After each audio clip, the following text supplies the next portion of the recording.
our 3.5 systems with three variables. When we're dealing with a system with three variables, it's different. When we did just x and y, that's what created lines.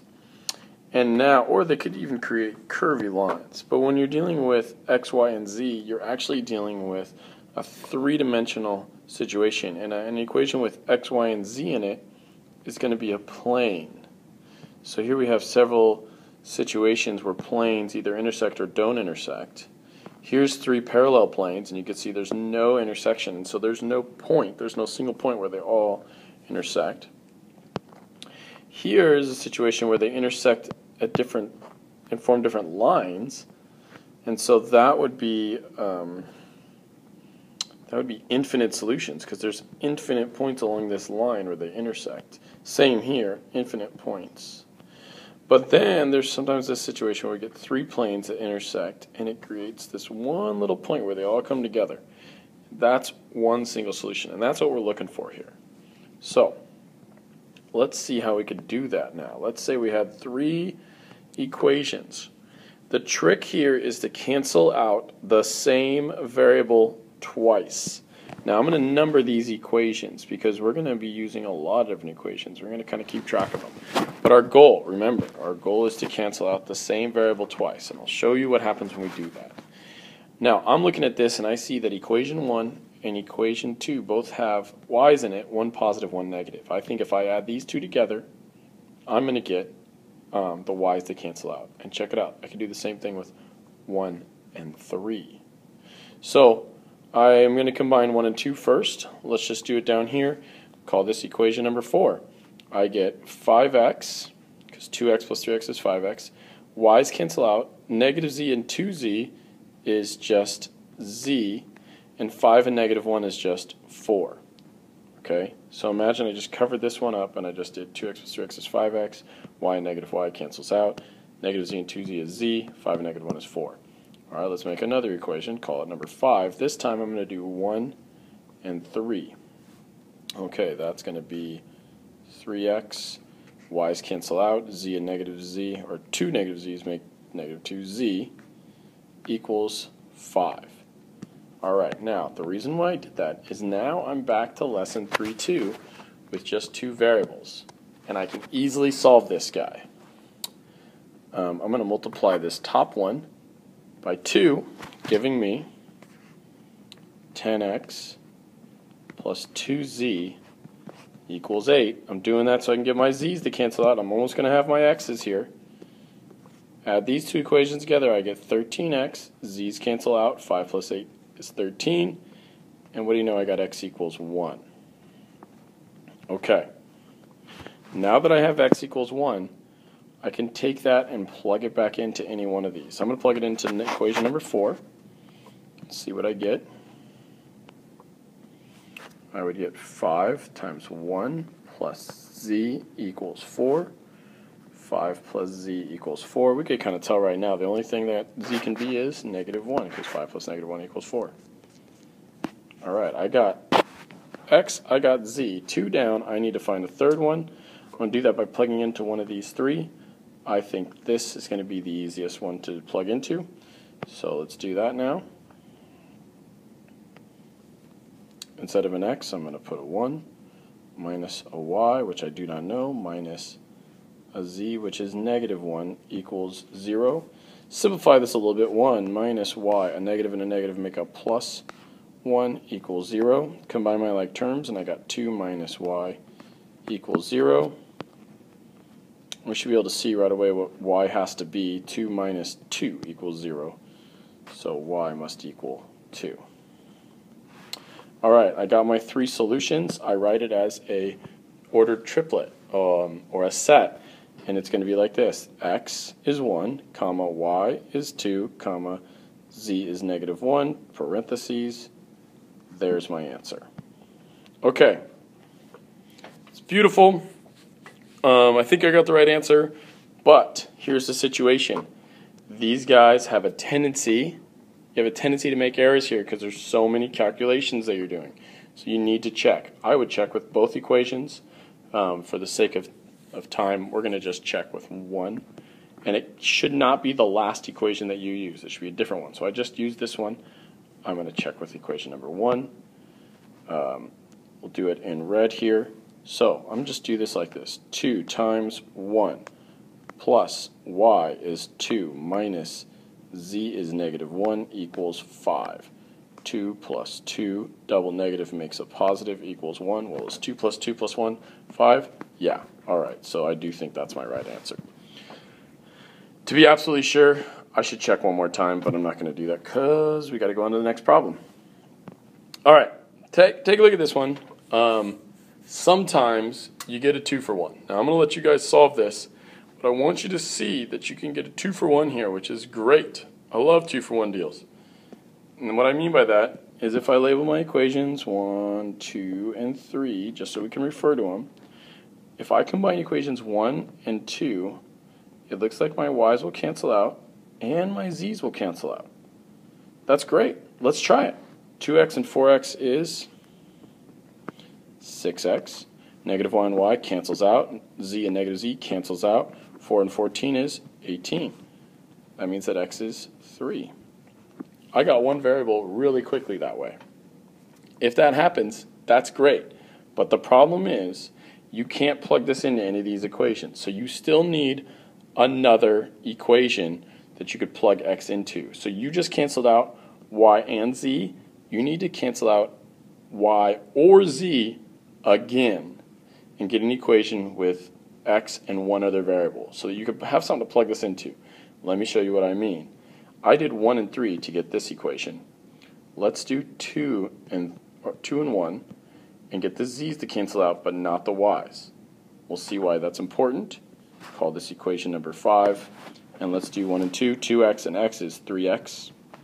Negative y and 3y is 2y. Z and negative z is 0, so I don't worry about it, and equals 15. Now I have something I could plug the x into and solve for the other variable. If I plugged it into any of these guys, I'd just have y's and z's, and I wouldn't have an answer. So let's do it. 3 times 3 plus 2y equals 15. 9 plus 2y equals 15. And subtract 9 from both sides. I get 2y equals 6, so y equals 3. Alright, I want you guys to find out what z is, and then I want you to check it and come back with me and see what you get. See you guys at the end of this problem. Okay, I solved for z by plugging in my x and my y, and I got z equals 1. And then I did that, I plugged into equation number 2, just so you know. And then I checked it with equation number 1. So I could have put a little 1 here. And plugged it in. I got 6 minus 3 plus 1 equals 4. 3 plus 1 equals 4. Sure enough, that's true. So my answer is correct. So I'm going to write 3, 3, 1, parentheses, box it. And there we go. Now, there are other situations that could happen. We've just been dealing with when there's 1 point solution. Let's go to the next page and see what some other situations look like. Okay. So let's take a look at this guy first. As I look at this, I'm noticing that this equation has a whole bunch of even numbers in it, and this one has a whole bunch of numbers that I can take 3 out, or they're multiples of 3. So what I'm going to do is I'm actually going to reduce these top 2 equations, see what I get. So I'm going to take a 2 out of everything. And so these are technically the same equation, so I'm going to say that when I reduce equation 1, I get 2x minus 3y plus 2z equals 6. And then I'm going to do the same thing to equation number 2. Take a 3 out though, so 6x divided by 3 is 2x minus 3y, that was a y up here too, plus 6 divided by 3 is 2z equals 18 divided by 3 is 6. Interesting. Everything is exactly the same. If I wanted to, I could just subtract the top equation minus the bottom equation. So 2x minus 2x is 0. Negative 3y minus negative 3y is 0. 2z minus 2z is 0. And 6 minus 6 is 0. So when I go to try to actually solve this, I just really end up with 0 equals 0. Well, that's true. That is a true equation, but it's not a solution like I wanted to find. So if we ever find out or end up with just a true equation, usually 0 equals 0, but it could be like 5 equals 5, 6 equals 6, then that means that this is an infinite solution scenario. So there's infinite solutions to this problem. All right, that's one thing that you might run into. Another thing you might run into is this kind of situation. Same thing going on here. 6, 12, 8, 24. Probably could divide that all by 2. 9, 8, 12, 30. Could probably divide that all by 3. I'm not even worried about the third one. I'm going to just reduce these first two. So equation 1, equation 2, equation 3. Let's reduce equation 1 by 2. I get 3a plus 6b minus 4c equals 8. Equation 2, I'm going to reduce by 3. I get 3a plus 6b minus 4c, looking similar, except for 30 divided by 3 is 10. And what I can do is I can actually, again, just subtract through. So 3a minus 3a is 0. 6b minus 6b is 0. Negative 4c minus negative 4c is 0. And 8 minus 2, or 8 minus 10 is negative 2. That leaves me with 0 equals negative 2. Well, that's not true. So anytime I end up with an equation that is not true, that's when I have no solution. Okay? So those are the two scenarios you might run into as well. A true equation means infinite solution. A not true equation means no solution. Okay. Last part. Now this one is a doozy. We're going to spend some time on it. We got quite a cool word problem here. It says Mr. Price has $15,000 that he wants to invest in certificates of deposit or CDs. This is something you can do at a bank. For tax purposes, he wants his total interest per year to only be $800. And let's just assume we're only talking about the first year here. He wants to put $1,000 more in a 2-year CD than a 1-year CD and invest the rest in a 3-year CD. 1 year yields 3.4% interest, 2-year yields 5% interest, and 3-year yields 6% interest. How much should Mr. Price invest in each type of CD? Okay. Well, we need to identify some variables here. Let's use ABC. We'll do A for a 1-year CD. We'll do B for a 2-year. And we'll do C for a 3-year. And let's think of what we know here. Well, we know that his total investment is going to be $15,000. So everything from A plus everything from B plus everything from C should equal $15,000. All right, that's one equation. Should be simple. What's the next one he says? He says he wants to put $1,000 more in a 2-year than in a 1-year. So the 2-year CD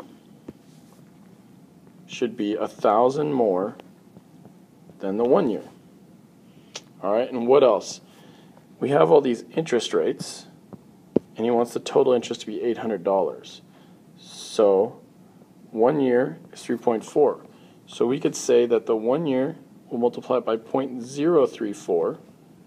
Okay, that represents the interest from the 1-year CD, plus the interest of a 2-year is 5%, so that would be 0.05B. And the 3-year is 0.06, so that'd be C, and he wants that to add up to $800. Okay, this one's a little bit different. Quite a few ways we could do this, but I'm thinking that substitution is going to be our simplest way. So since B equals 100 plus A, I'm going to take, or 1,000 plus A, sorry, I'm going to plug it in for B there and plug it in for B there and write two new equations. So let's see what we get. I'm going to get A plus, instead of a B, I get 1,000 plus A plus C equals 15,000. I could simplify that a little bit and make it 2A plus C, and I could actually go ahead and subtract the 1,000 from both sides, giving me just 2A plus C equals 14,000. Okay, now I have a 2-variable equation. That's nice. I need another one. Let's go to this guy. I'm going to have 0.034A plus 0.05, and instead of B, I'm going to plug in 1,000 plus A. plus 0.06C equals 800. Let's simplify this a little bit.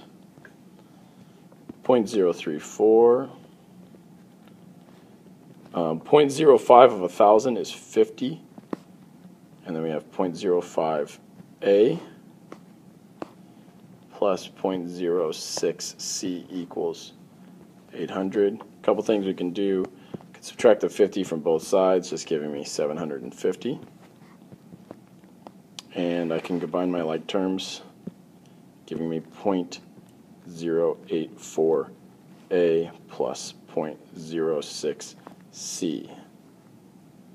All right, I'm down to a two-variable equation. Now, I could try some elimination, see if I can multiply this by something and get these guys to cancel out, but I think going from decimals to whole numbers like that it's going to be a pain, and I'm sure there's a lot of things that I can do wrong.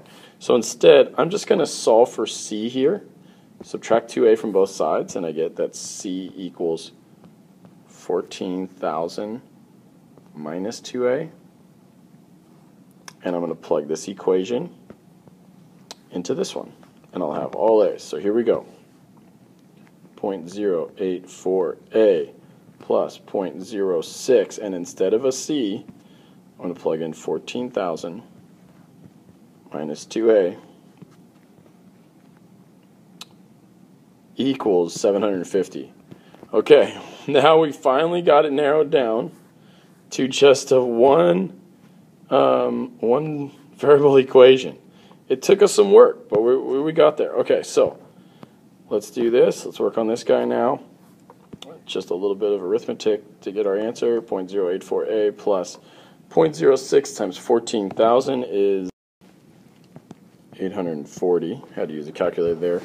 And 0.06 times negative 2A is going to be negative 0.12A equals 750.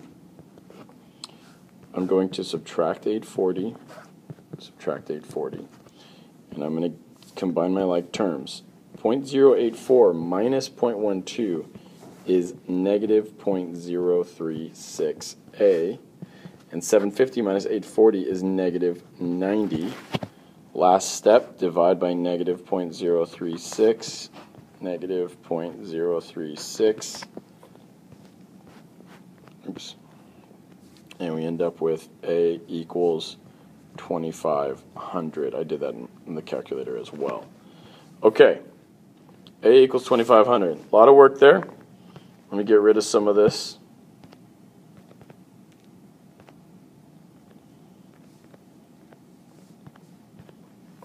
Because I have my answer for A, and that's all that really matters, because now I'm going to plug that in for A here. So 2,500 plus 1,000 is 3,500. So I know what B is. And lastly, I could find C very easily because I know it's 14,000 minus 2A.